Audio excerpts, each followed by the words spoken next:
ठीक है, शुरू करें madam. Okay, sir.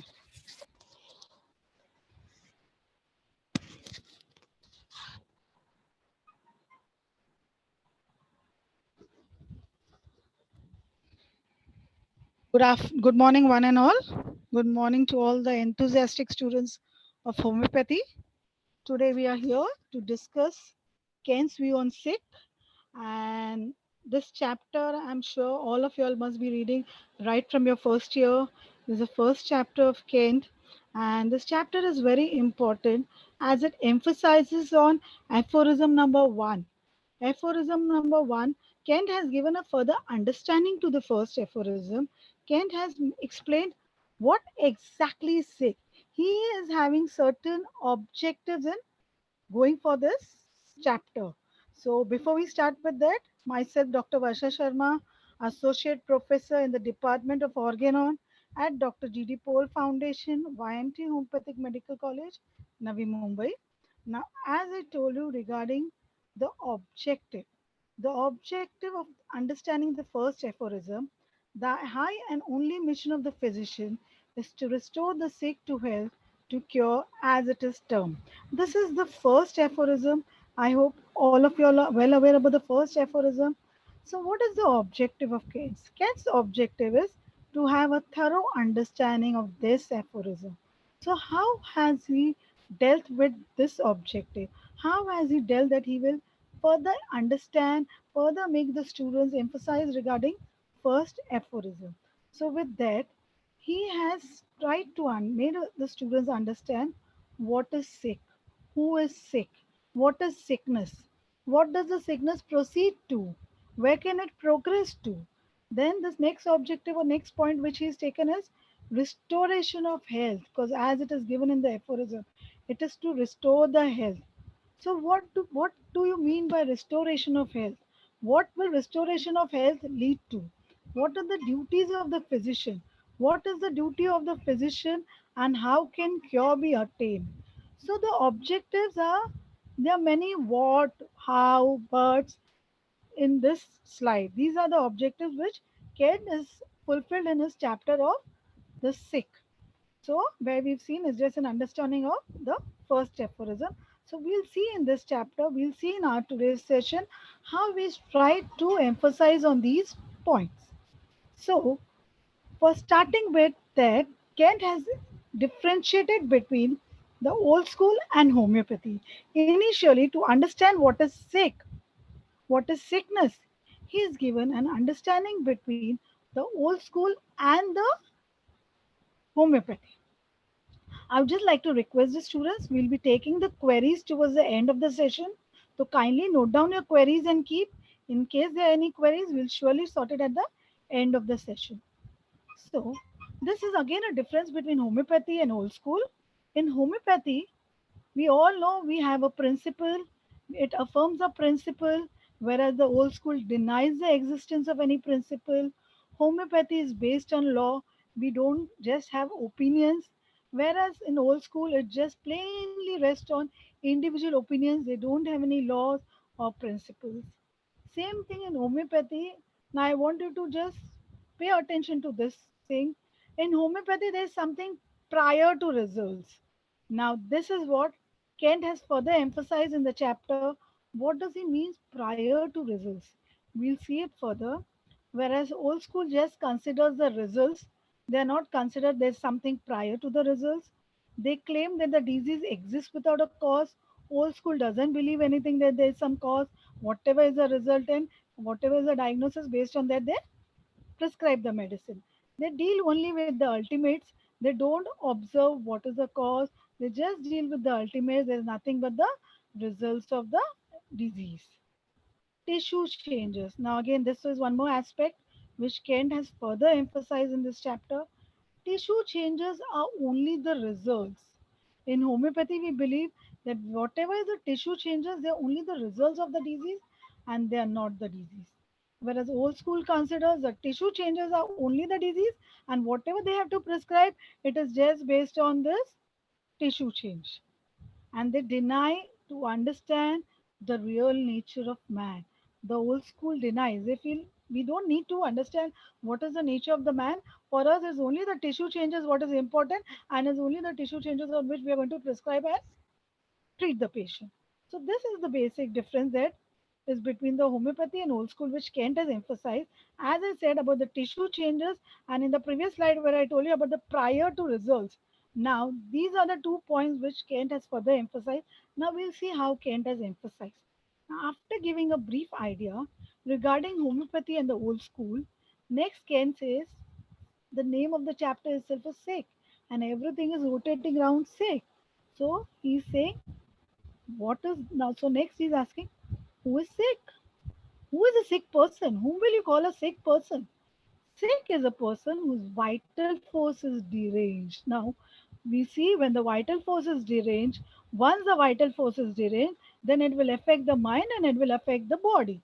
So, the primary thing for a person to be sick is the vital force needs to be deranged. And if the vital force is deranged, then the man becomes sick.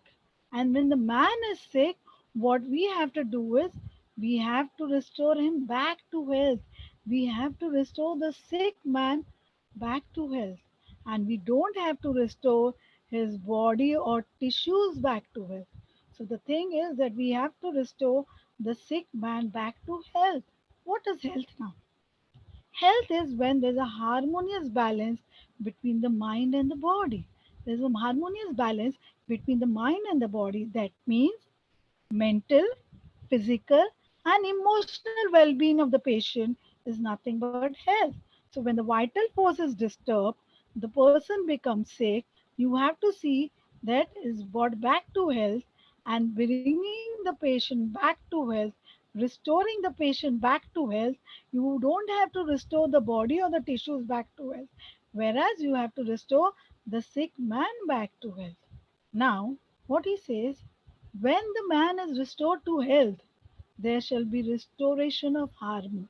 So, in the previous slide, what we saw, he says that we don't, should not see about bringing back the body or the tissues. We should concentrate upon restoring the health.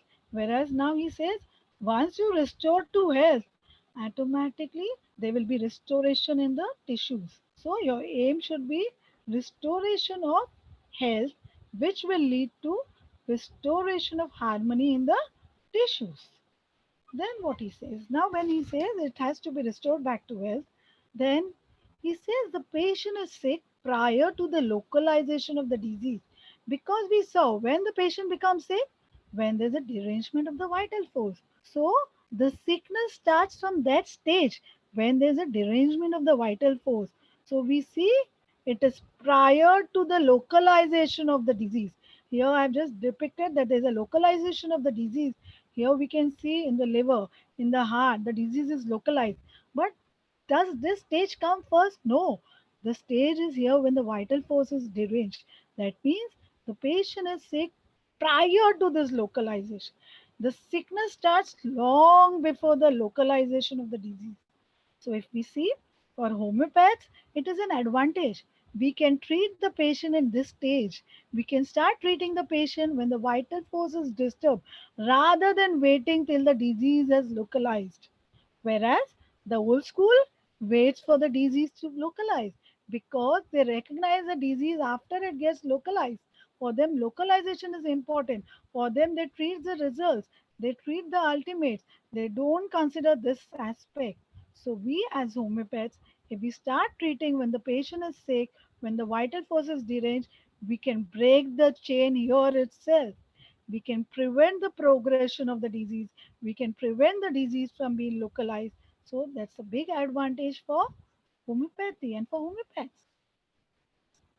Then again, if sickness, when we know that the man is sick, and if we don't treat the patient, and if we allow it to go uncured, then what will happen?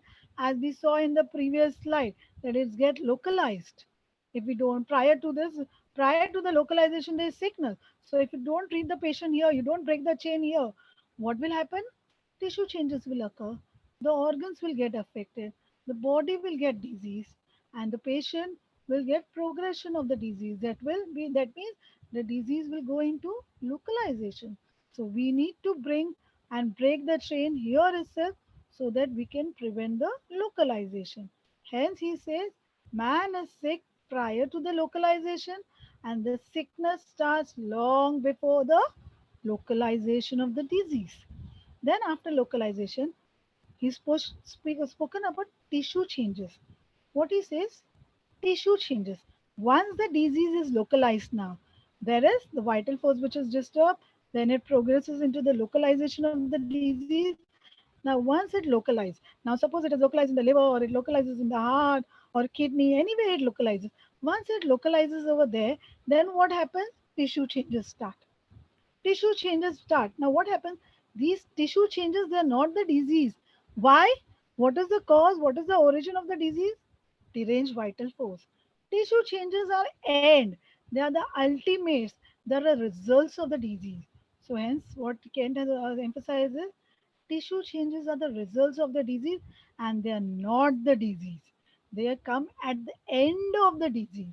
Tissue changes always come at the end of the disease and the sickness starts long before the tissue changes. Similarly, how we said sickness starts before the localization, and localization, after localization the tissue changes comes. That means automatically the tissue changes also starts long before the sickness. The sickness takes place long before the tissue changes. And hence it is stated, it is wrong to say that the person is not sick till the localization of disease doesn't occur. Because when is a person sick, we say once there's a derangement of the vital force. So once there's a derangement of the vital force, the patient is sick. We don't wait for it to get localized and then say, oh yes, the patient is sick. So it is much before the localization of the disease, the patient is sick. Hence it is said it is wrong to say that the patient is not sick before the localization of the disease. Now we've seen the disease is localized, tissue changes have taken place. Now what happens once the tissue changes takes place? Pathology. Pathological evidences are obtained. Pathological evidences are obtained when the disease has progressed. Now this is something I've just depicted. This is a healthy liver, and later on when the disease localizes, progresses, pathological evidences take place. This is what happens. So this is towards the end of the disease. This is only when the disease has progressed. And again, the pathology. Suddenly, the pathology doesn't come back up. First, there's derangement of the vital force, then there'll be disturbance in the function, then tissues, and then pathology. So, hence, the patient is sick long before the pathology has taken places, so long before the pathological changes have taken places, like how we saw the vital forces deranged. Then localization takes place. After localization takes place, once it gets localized over there, then tissue changes take place. Once the tissue changes take place, then pathological evidences. Pathology occurs at that level.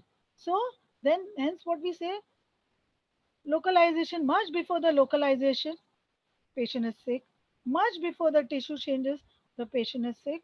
And much before the pathological evidences, the patient is sick. Because once the patient is sick, it will disturb the function, sensations, and gradually it will go towards the disturbance of the pathology or the structure, you can say. Hence, these results, these pathological evidences, they shall help in the diagnosis of the case. They will not help us in the curing of the case. Another aspect which is dealt by Keynes is that he says microorganisms like bacteria, viruses are not responsible for sick. Here he says they are not responsible for sickness. Why? Because these microorganisms and virus, the bacteria virus, they are not the causative agent. We've seen in the initial slide, what is the causative agent? The deranged vital force is the causative agent. So until and unless the vital force is not deranged, and the vital force, deranged vital force, becomes our cause for the sickness. Bacteria is only the result of the disease. Then he's tried to give what is the old school's belief regarding bacteria and what is the homeopathic belief regarding bacteria. This is now again further he's tried to classify or differentiate. What he says that the old school considers bacteria as the cause. Old school has considered yes, this bacteria is the cause, and that's the reason this disease has come up. Whereas we in homeopathy consider disease to be very subtle. We don't consider the bacteria to be the cause, we consider the derangement of the vital force to be the cause. Old school always considers, as we know, old school is materialistic. They consider as a material cause of the disease. Material is something which can be seen, which can be seen, which can be measured, which occupies a space. So they consider bacteria as the cause. Hence, they want to see the disease. With the help of the microscope, whatever they see, they consider yes, that is the disease. Or with the help of the pathological evidences. For them, material cause is the cause for them, and not anything like the dynamic cause or anything that is the derangement of the vital force. They consider, the old school considers only the end results of the disease. They don't consider what is before the end result. What was that which has given rise to the end result? That is not their domain. And they do all this why? Because they just need to find out the diagnosis of the disease. They want to treat it based on the diagnosis of the disease. Now let's see what is the homeopathic perspective. We saw this is what the old school's perspective. Now what is the homeopathic perspective? What homeopathy believes?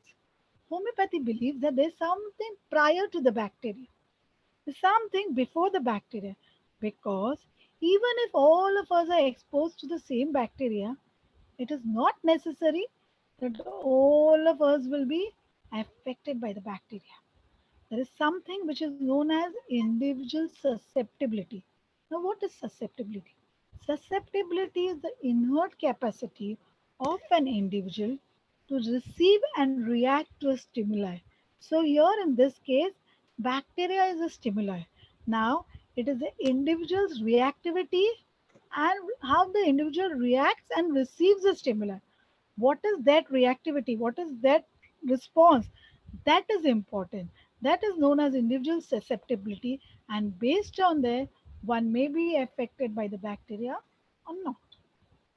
Then now we've seen that the derangement of the vital force has taken place, the patient is sick, localization has happened, tissue changes have happened, pathological evidences are there.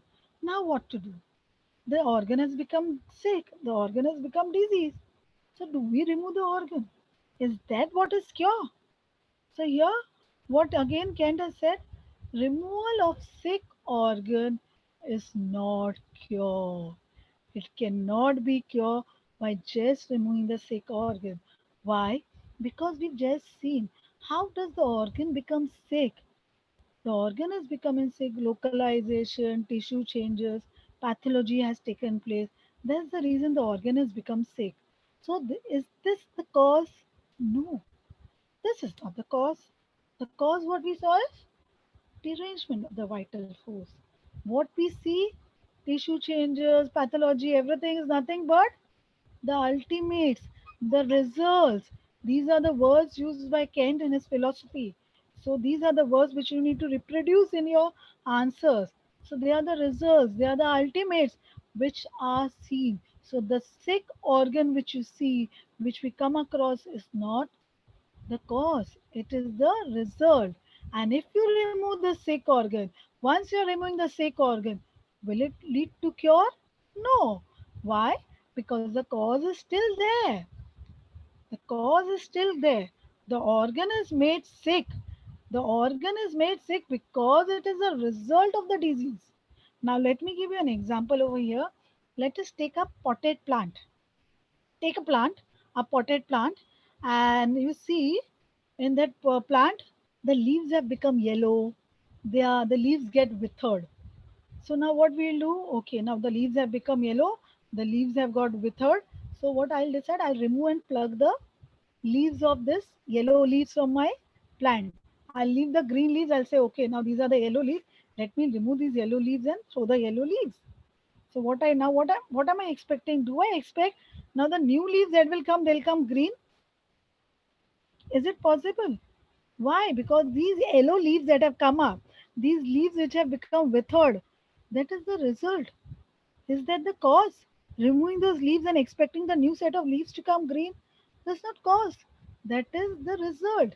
The cause must be either there must be something, nutrients is not given to the plant, probably adequate water is not given to the plant. So here you're not targeting the cause. Here you're just removing the leaves and you're throwing. And probably after some days you see again the yellow leaves in the plant. Again you remove the yellow leaves and you throw. What will happen? It will continue. The cycle will continue because you're not targeting the cause. Here you need to find out what is the cause which is giving rise to these yellow leaves. What is the cause because of which my leaves are getting withered? So then if you feel that water is not adequate, you've not given manure to the plant, and once you supply this, once you fulfill the deficiency, then what will happen? Automatic the leaves will come, the new leaves will come healthy, and these yellow leaves you will not have to remove with your hands and throw. They will automatically fall off. Why? Because you have taken care of the cause. You have seen to it that what was the okay, manure was deficient. I had not given manure to the plant. I had not given adequate water to the plant. So probably there was some nutrients which was deficiency, which was not fulfilled, which was not supplied to the plant. Hence the outcome was yellow leaves. So you need to always target at the cause. Till you don't target the cause, the effects will go on coming. And if you just try to remove these effects, keeping this cause as it is, after some time again the effects will flare up. So always your aim should be to target the cause and to remove the cause. The sick organs which come up, they are the resultants. As I gave the example of the plant, here the yellow leaves were the resultants. They were the ultimates. That was not the cause. So your target should be always to target the cause, because till the cause is there, the effects will go on be producing. If you remove the effect, for some time effects will not be there, but the cause is there. Then again they will flare up. Again the effects will come. Again you will remove the effects. Again the cause is there. Again the effects will come. So this will be a vicious cycle. So in case you want to remove the effects permanently, you want to restore the health permanently, it is should not concentrate on these effects that are coming up. You need to concentrate on the cause. The cause has to be targeted and not the effects. Hence, he says removal of the sick organ is not cure because nothing exists without a cause, and the organ is made sick. That is the result of the disease. Hence, you should always target the cause, and you should see to it that the cause is removed and not the resultant. The ultimates are not our aim. The effects is not our aim. Our aim is to target the cause. And here, as he says, organ is not the man. The man is much prior to the organ. Man is made up of the organ. So who is prior? It is the man who is prior. And to attain cure, it should be the cause which has to be removed and not the results. In case as a homeopath, you approach and you remove the results. As I just gave you the example of the potted plant, the results. As I just told you, cause is there, you're removing the effects, you're removing the result. For some time the effects goes, but the cause is still there. Again the effects will come. So this is not cure. To attain cure, cure definition, second aphorism, permanent restoration of health. That is what is achieved. Here if you're removing effects for some time, causes there, again effects are coming. So that is not cure because this is not permanent restoration. This is just for the time being. You're removing the effects. After that, again the effects are coming up. So that is not cure. For cure, you need to remove the cause and not the results. Now, he's given one example. Kent has given one example where he says, if the hand is cancerous and you remove the hand, is that cure? No. Same thing what I just explained you. Here, because of cancer, metastasis must have taken place and the hand must have been affected. The hand has become cancerous. So, fine. It is a mode of treatment. You're removing the hand. But can we claim that we've cured the disease? No. We can't claim that we have cured the disease. Why? Because the cancerous hand is a result. The cause is something else. So, we need to target the cause. And then Kent has said that he has mentioned this term reductio ad absurdum. reductio ad absurdum. What does he say? Remove the disease organ. What does this mean? Reductio ad absurdum is nothing but remove the diseased organ. That means they are saying in homeopathy, we don't believe in removing the disease organ. We need to target at the cause. So reductio ad absurdum means removing the disease organ that is not practiced in homeopathy.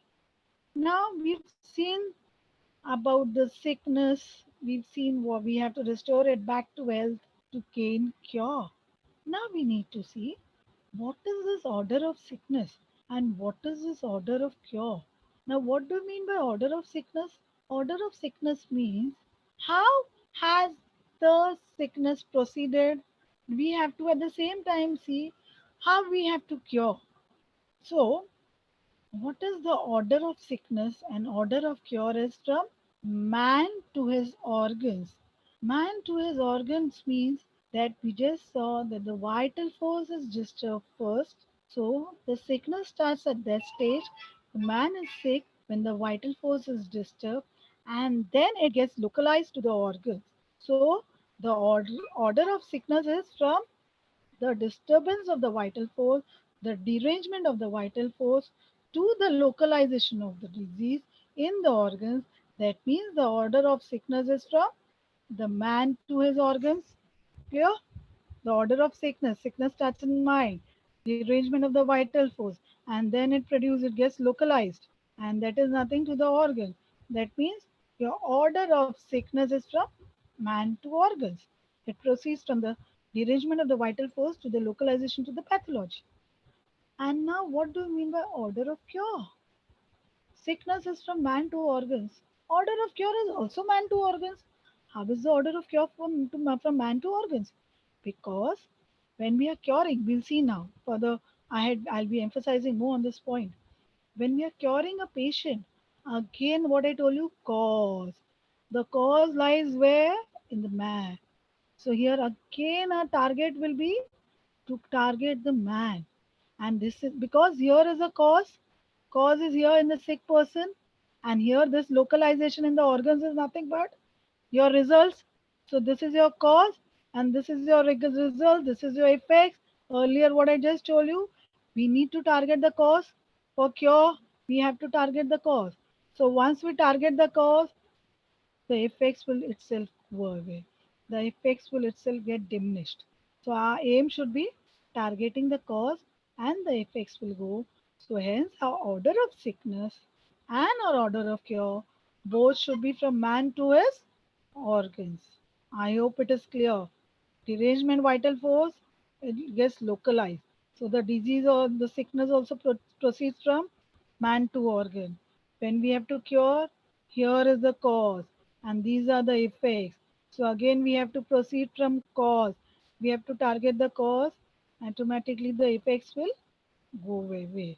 So hence the order of cure and order of sickness is nothing but man to his organs. This can come as a 2 mark question for you all. And the sick man is prior to a sick body. Now, what do we mean by this? As we just saw, that the localization, the pathology, everything before that, we've got the sick person. Hence, here he says, before the sick organ or before the sick body, it is the sick man. So, what our aim becomes to target the sick man because the sick man is before the or body. Now, here Dr. Hahnemann has stated something. There are no diseases but sick people. There are no diseases but sick people. Now, what did Hahnemann mean by saying this? He meant by saying that because what are diseases? Diseases are nothing but probably your tissue changes, your localization, your pathological evidences. So he says there are no diseases, but sick people. Why? Much before the disease, the patient is sick. Here, once the disease, once there's localization, once there's tissue changes, we say the patient is sick. But no, before that, the patient becomes sick. The derangement of the vital force at that stage, the patient is sick. So, hence, Kahneman says there are no diseases but sick people.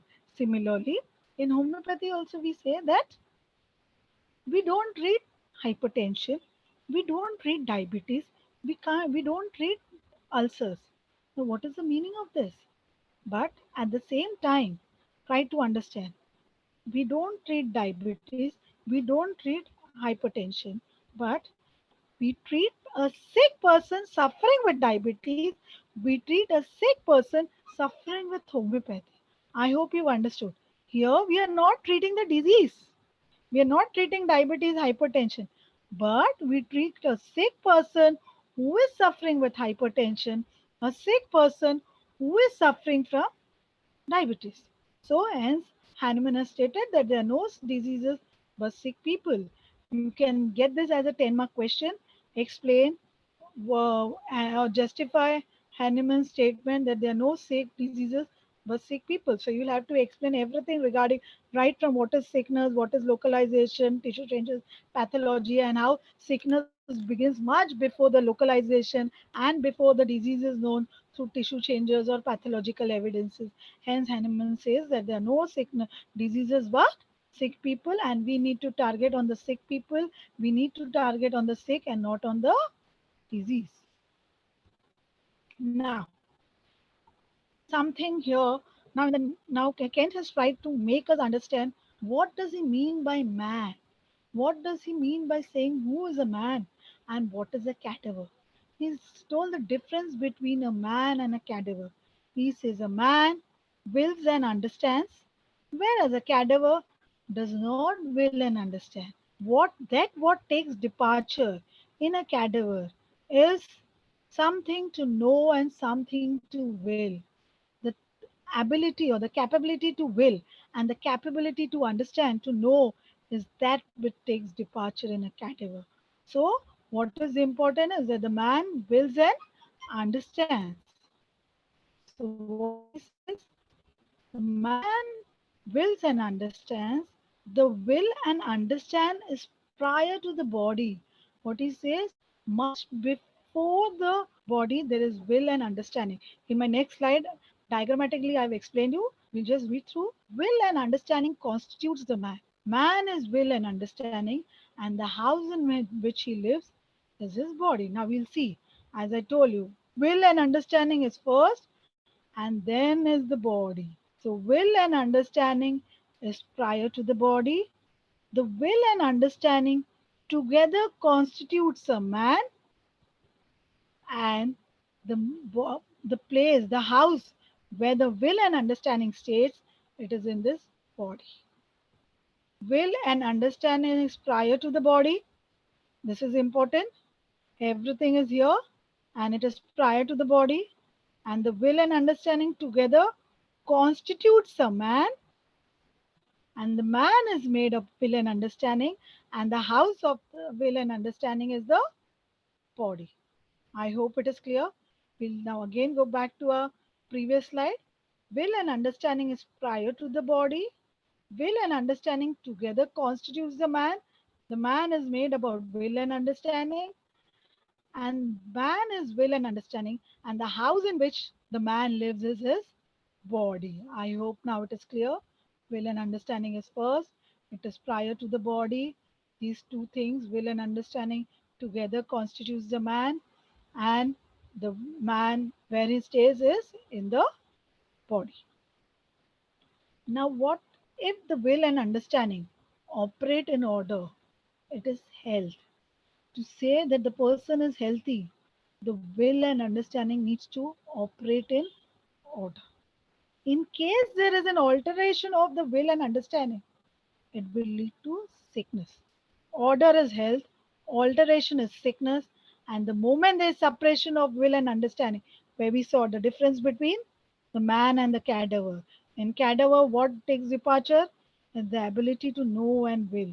So here he says the suppression of will and understanding may either lead to death or it can also be insanity, where a person loses comprehension, understanding. So the suppression of will and understanding is death. Order of will and understanding, health. Alteration of will and understanding, sickness. And the suppression of will and understanding leads to death or insanity. Now, as the first aphorism we've seen, he says the high and only mission of the physician. So here he is dealt with the duties of the physician. What is the duty of the physician? The duty of the physician is to heal the sick. So initially he says that is the prime duty of the physician. And he has to heal the sick. He does not have to heal the results of the sickness. Again, sick means the deranged vital force. The cause is here, and you should not deal with the results of the sickness. The aim, the mission, the duty of the physician is to restore the internal man. He has to hunt for the symptoms until the remedy is found. Until he does not find the symptom, the physician's aim is to find out the symptoms. And the prescription should not be based on the results, because in case the prescription is based on the results of the disease, what will happen? The changes will happen only in the results of the disease and not in the sickness. That means the results of the disease are your effect. You're giving a prescription only targeting on these effects. So the effects only will go away. The cause is still there. And again, so after some time, the effects will come. So the prescription should not be based on these effects. It should be based on this cause. Because if your prescription is based on the effects, gone. You're not curing the patient, you're not curing the sickness, but you're just making some changes in the result of the disease. The symptom. As you said, the duty is to find out, hunt for symptoms till you find the remedy, till you find the symptom. The symptom should be such that should overcome the sickness. And how we should overcome the sickness? Restoring the will and understanding to order. We just saw in the previous slide, when the will and understanding operate in order, it is health. So here in sickness is alteration of the will and understanding. So this alteration of the will and understanding has to be restored back to order. The health has to be restored back to order. Once it is restored back to order, we've seen in the previous slide, restoration of health will lead to restoration of the tissue sensations and function. So your symptom should be such that the will and understanding is restored. So that should be your aim, and that will be your symptom, which will be targeting the sickness, restoring the will and understanding to order. Now, Kent has said a very beautiful statement. All the medicines operate on the will and understanding first, affecting man in his ability to think or to will, and ultimately on the tissues, the functions, and sensations. What Kent is emphasizing is whatever medicine, whatever symptom you're going to prescribe, it will all first operate on the will and understanding. And then ultimately it will affect your tissues, functions, and sensations. So, first it is the will and understanding which will be brought back into order, and then ultimately it is the action on the tissues, functions, and sensations. Now, I take you back to the order of cure. What I told you, what is the order of cure? From man to his organs. So, what is here? What again Kent is emphasizing? Will and understanding first. What is this will and understanding? Nothing but the man. So, here all the medicines will first be targeting the man, and ultimately it will be targeting the tissues, functions, and sensation.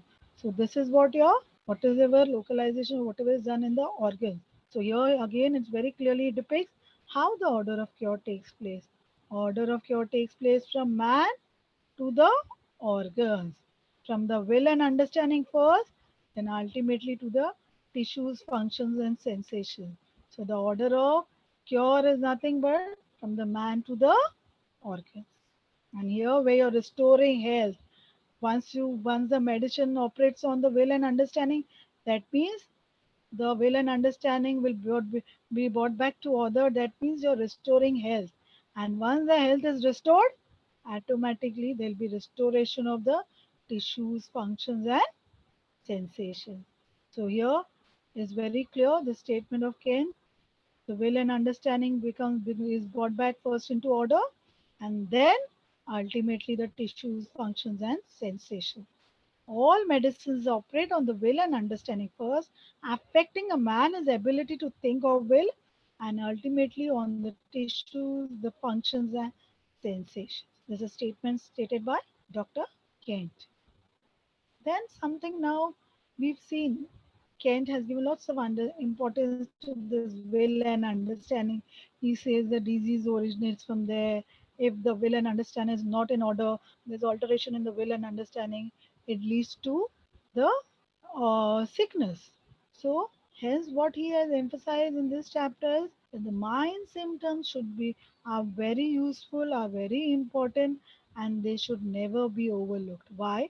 Because through these mind symptoms, we'll be able to understand the will and the understanding. We'll be able to comprehend the will and the understanding. So, hence, he says the mind symptom should never be overlooked, should never be neglected, should always give importance, and this is what he's emphasized about the will and understanding, how it should be treated. So now we've seen with this, Kent has finished regarding his chapter. So what we've seen how sickness has proceeded.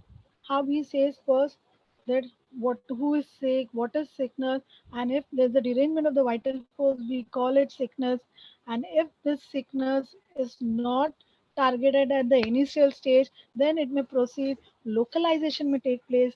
After the localization, then it may go into tissue changes. The tissue changes may lead to pathological evidences. But prior to all this, the man is sick. The derangement of the vital forces first, which gives rise to this or which leads to this localization, tissue changes, pathological evidence. So he said this thing is how the sickness is proceeding. And then he's saying that what is the difference between the man and the cadaver? What is his will? What is his understanding? What is the order of cure? What is the order of sickness? How we need to target those things? We'll just now see the gist or summarize. See, he started this chapter stating between the difference between the homeopathy and old school, wherein this difference he's brought back. There is something prior. Tissue changes are the resultants. In this difference, only he is given an introduction or an idea, and based on that, he discussed how these tissue changes, how this something prior relates to, or how come sickness can be something prior which leads to the localization.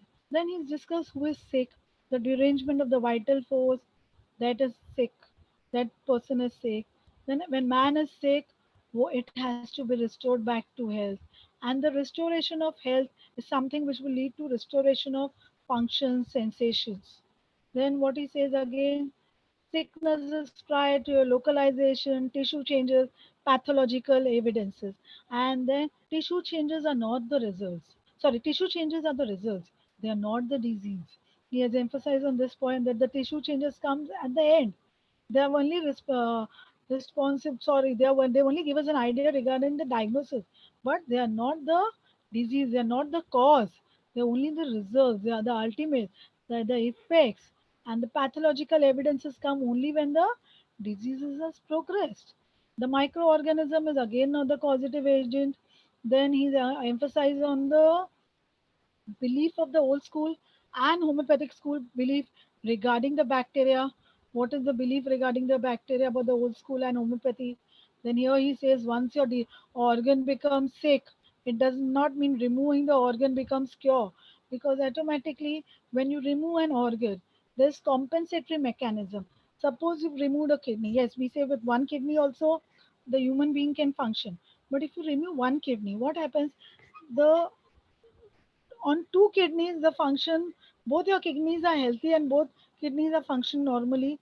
On two kidneys are taking the responsibility of all your detoxification and all the processes of physiological process. But the moment you remove one kidney, what happens? The entire load comes on the only one kidney. So the whatever the two kidneys were functioning, now the entire this one kidney has to do the compensatory mechanism for both the kidney. So the entire load comes on this one kidney. So hence, anyways, he says removing is not the result, is not your cure. Yes, in case the kidney becomes disease and where like we saw regarding the cancerous hand, when we have to remove for the because the method stitches have already taken place, that is fine. But But we cannot claim that we've cured. Once I've removed the kidney, I cannot claim, yes, I've cured the patient. Now, the patient, renal stones, renal calculi. The patient has a recurrent tendency of renal stones. Fine, because of XYZ reasons, the stone was very big, it was obstructing in the urethra. Okay, fine. I've removed the stone.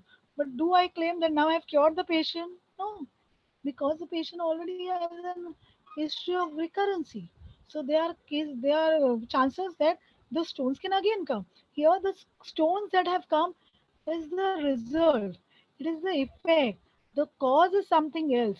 It is shown in the form of stones. So kidney stones have come. You are removing the effect. You are removing the effect and you're throwing the effect. But the cause is still there. Probably after some time, the stones will again appear. So we can't say that we've cured because there's no permanent restoration. Only when there is permanent restoration, we can say, yes, we've cured. So, removal of the sick organ or removal of the effects results ultimates is not cure. Removing this renal stone and saying, okay, I've removed the stone, now again the patient will not get the stones. Probably if got a recurrency, he's got a tendency, he will get the stones again. So you need to target the cause. Removing the effects alone is not sufficient. Then we've seen what is the order of sickness and what is the order of cure. We've seen that the order of sickness and order of cure is nothing but from the man to his organs, and even cure is from the man to the organ. The sickness also proceeds from man to organs. The vital forces deranged first, proceeding to localization, pathological evidences in the organs. And the cure also has to go from man to the organs. The medicine will act on the will and understanding first, and then it will proceed towards the changes in, ultimately it will act on the functions, tissues, sensations. We've seen as even what Kent has said. Then he said about the difference between man and cadaver. This is where he wants us to understand what is the man. He introduced the concept of will and understanding, how the man wills and understands, whereas the cadaver does not will and understand, and that which takes departure from the cadaver is to know and to will. Will and understanding is something we saw prior to the body. The man is made up of will understanding, and the man where he stays, the house of this will and understanding is the body. And then where he says that prescription should not be based on the results of the disease, because if our prescription is based on the results of the disease, we are targeting the results, and once we target the results, that is not what we want. Our aim should be targeting the cause and not the results. And then to understand the person, to understand this will and understanding, we need to comprehend the mind symptoms. The mind symptoms are very important and they should never be overlooked. So, this is the gist. And now, coming back to our first slide where we spoke about objectives. Now, let's see if through this lecture the objectives what Kent wanted, are they fulfilled? What we saw that the understanding of first aphorism, the high and only mission of the physician is to restore the sick to health, to cure as it is termed. So, who is sick? What is sickness? So, this objective we've seen, we've achieved this objective. How health has to be restored, and what restoration of health will lead to. It will lead to the restoration of tissues, functions, and functions. Then we've seen what are the duties of the physician, what the physician should do. He should not prescribe on the results, he should target on the cause, find out the cause, and then how cure is to be attained. Cure can be attained by finding out a symptom which will act on the will and understanding, and ultimately on the tissue, sensation, and function.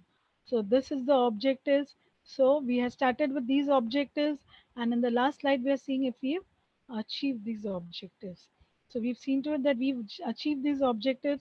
Kent has achieved the objectives, and even we've achieved these objectives of understanding and comprehending aphorism number one. Exam point of view, SIG comes for a full 20 mark question, for a 10-mark question. When it comes for a 20-mark question, you need to elaborately explain everything, whatever we've discussed in this session today. And if it comes for a 10-mark question, don't elaborately explain, but try to emphasize and see to it that you at least highlighted all the points. because in 10 marks you will not be able to explain everything elaborately. In 10 marks, see to it that you're just highlighting all the points, whereas in 20 marks you can elaborately explain everything with emphasizes on, you can also emphasize giving examples. So this, and then you can get 2 mark questions. As I told you, what is the order of sickness? This can be a 2 mark question. What is, who is sick? Then what do you understand by restoration of health? These can be your 2 mark or viva questions. And as a full question, 20 mark and 10 mark, entire sick can come. So with this, thank you. I would like to thank all the students for a patient hearing. I would like to thank Vice Chancellor Sir Mesekar Sir and Dean Faculty Homeopathy Dr. Bagal Sir for giving the homeopathic students of Maharashtra such a wonderful opportunity to get exposed to the knowledge and the teachings of so many different faculties from Maharashtra. And I feel, according to me, this is only the positive thing for the homeopathic faculty and the students during this corona pandemic, where the students are being exposed to the knowledge of so many experienced and renowned faculties from Maharashtra. Thank you once again. With this, I end my session.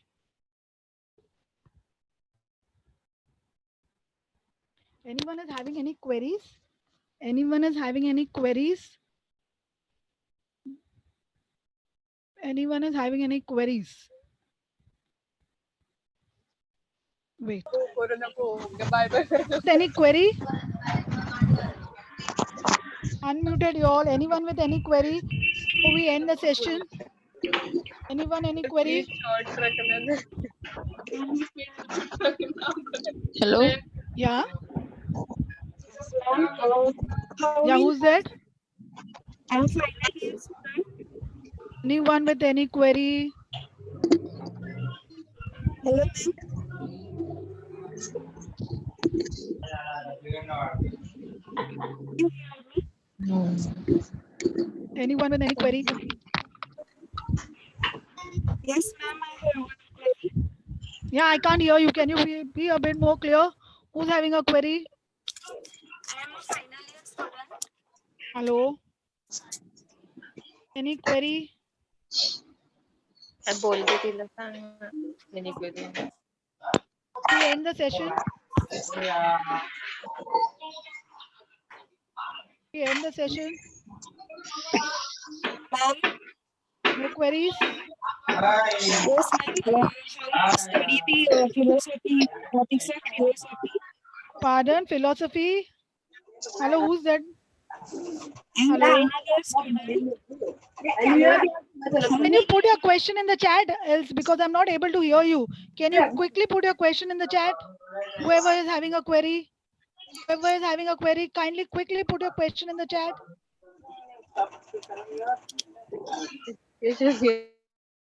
Quickly put your question in the chat because you're not audible.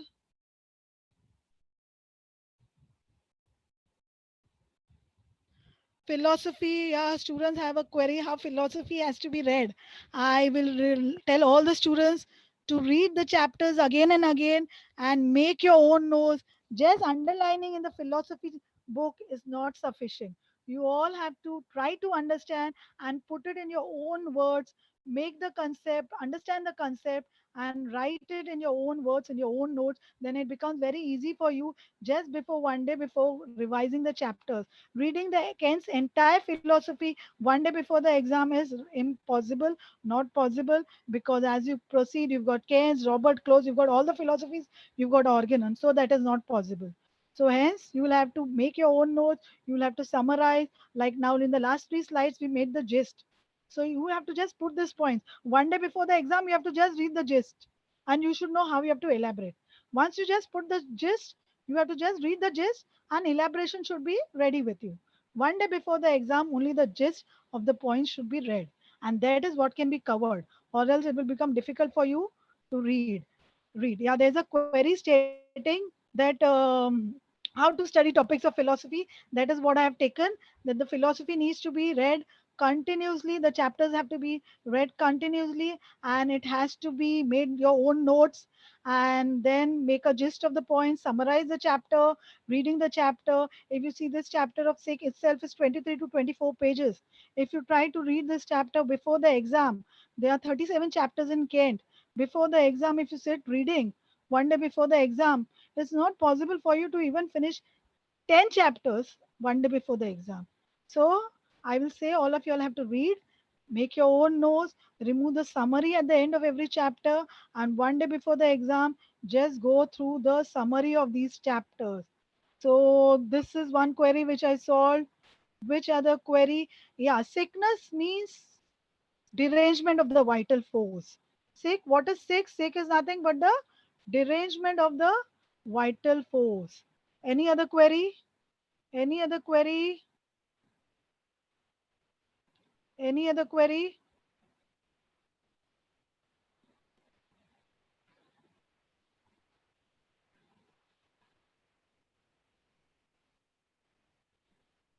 Any other query? And for philosophy reading, it is required, it is necessary that all of you all will have to read the topics again and again. Reading the chapters one will not be sufficient. You will have to read these chapters again and again. So, reading it just once will not be sufficient. So, you will have to see to it that it is read again and again, and then only you will understand the chapters, and it will be understood. Now, will and understanding. Will, understanding is something which you perceive and you try to understand a thing. Will is something which comes out, which you understand what you have to do. So there is a difference between this will and understanding, which together makes, when you will something evil or something, because your understanding is hampered, you don't understand whether what is the consequences or what will happen. So here there is an alteration. Your will or understanding is altered.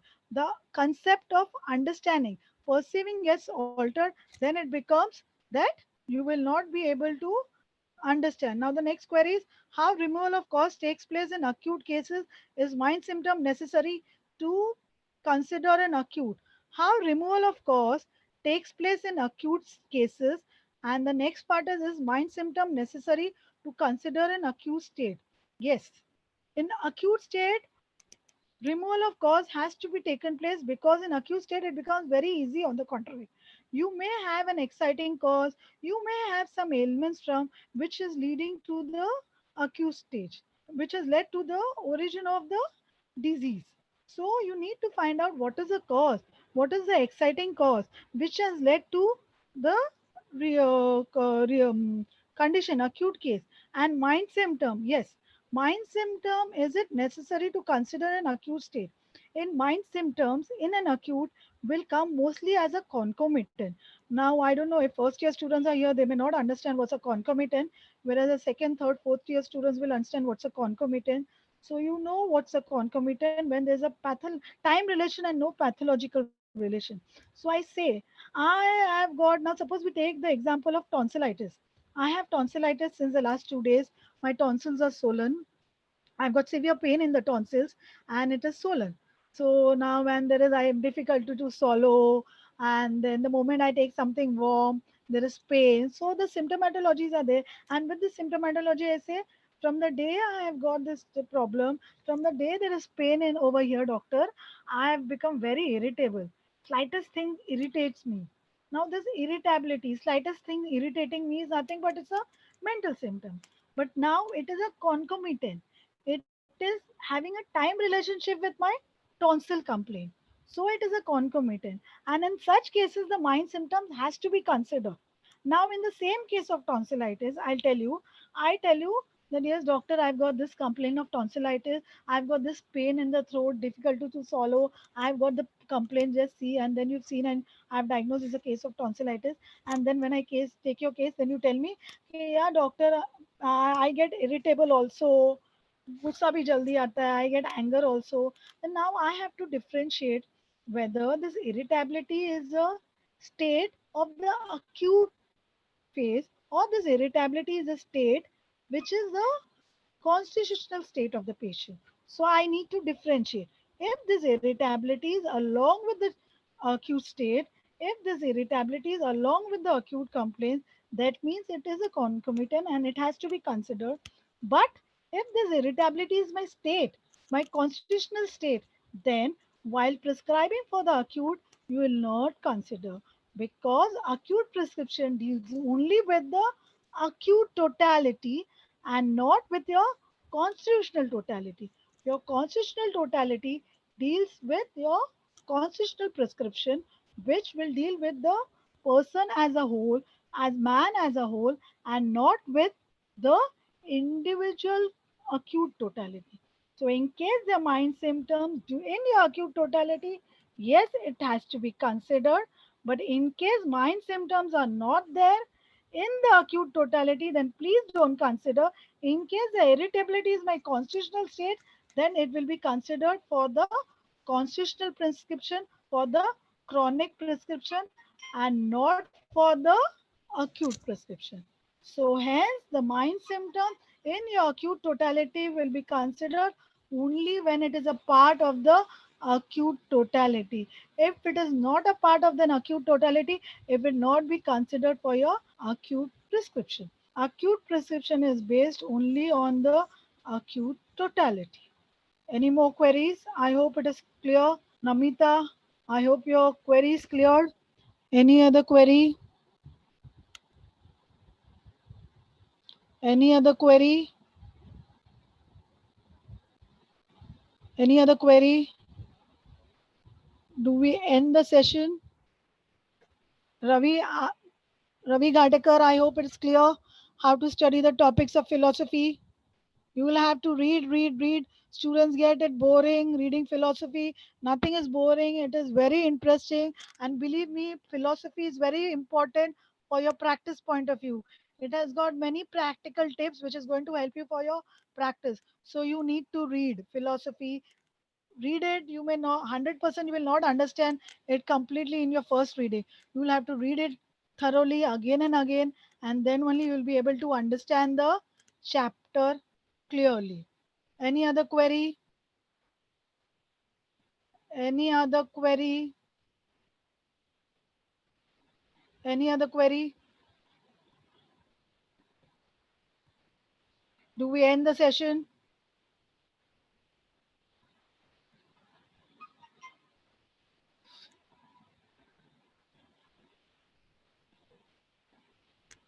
Vital force, yes.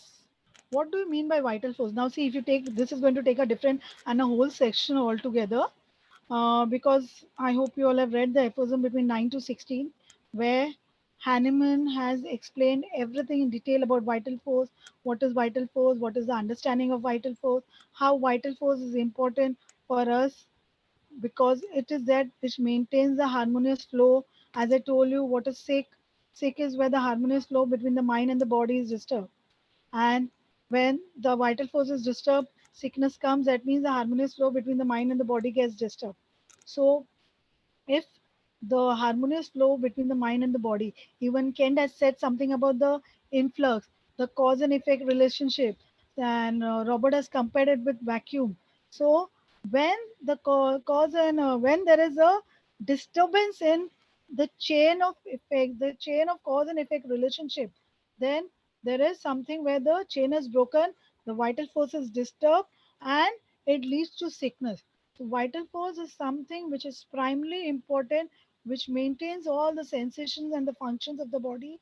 And to deal with this, it will take a different session. Let's see if we can take a different session for you all together, separately, dealing with this.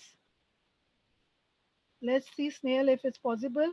Definitely, we'll take a separate session because there's going to be lots and lots in details about that. So, with this, we end the session. Thank all of you all. Thank you. Hopefully, to see you all again with a different session. Thank you.